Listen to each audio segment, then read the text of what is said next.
Since we had all this talk about Tio, we might as well talk about Teofimo Lopez versus the Tartan Tornado, Josh Taylor. I've always had Josh Taylor favored to beat Teofimo Lopez, even before his mental went. I still gave it to Josh Taylor. Now, if you count into the fact of Teofimo Lopez's mental state, and mental state counts for a lot in boxing, as you can tell, it's almost like he's a completely different fighter at this point, because his mental is not right. So the chances of him going in there beating a Josh Taylor, it's slim to none for a couple of reasons.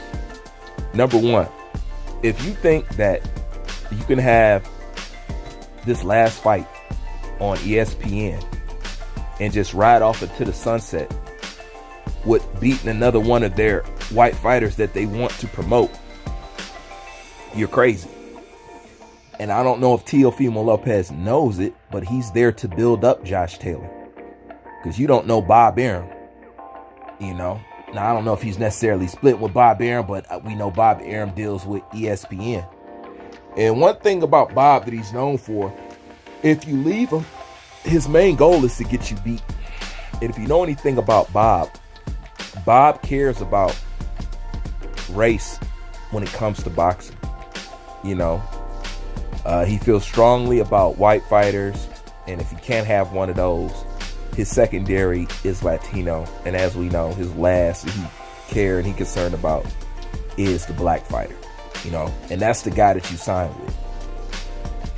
And you already beat their one guy.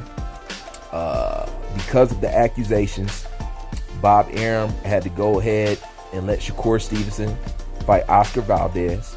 That's all because of Terrence Bud Crawford. And if you think they're going to let you swoop in, clip off Josh Taylor too, and exit, the audacity, man. You know what I'm saying? That's a cocky outlook. That's a real cocky outlook, but they're not going to let you do that. See, they are invested in Josh Taylor. They're going to build up Josh Taylor, and they're going to use Teofimo Lopez to do it. Because they know Teofimo Lopez, when he wants to, he can sell a fight. He does know how to sell a fight. He does know how to bring the controversy. He does know how to work himself in front of a camera.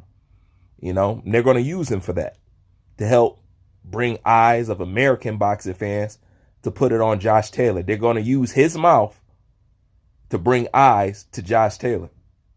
And like I said, being that I already had Josh Taylor beaten Teofimo Lopez, even when he was sharp and still on top of his game, it was going to be a feat.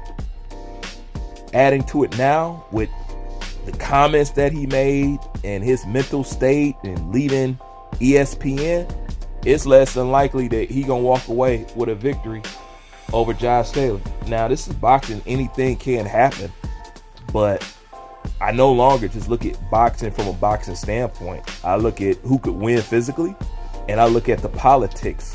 Who serves a purpose as being a winner? Who serves that purpose better?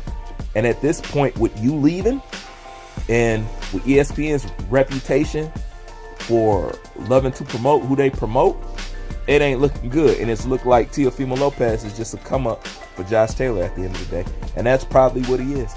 And he'll probably end up getting beat, and they'll probably end up dropping him, or I don't know, not doing business with him anyway, due to the fact that they don't like him. But after you lose to Josh Taylor, where do you go from there?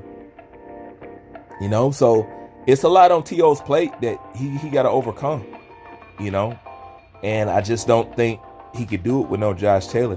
Just given the setup, given everything that's going on, what he has said, his departure from ESPN, it just doesn't, I just don't see it happening, but I keep my eyes peeled. I'm gonna pay attention to this fight just like all the other fights, and I look forward to seeing it, because truthfully, these are two of my favorite guys.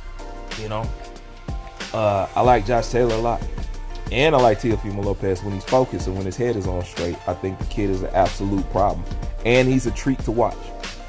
Hopefully one day he can return back to that. I don't know, but that's just my thoughts on this. Like, comment, subscribe. I'm out.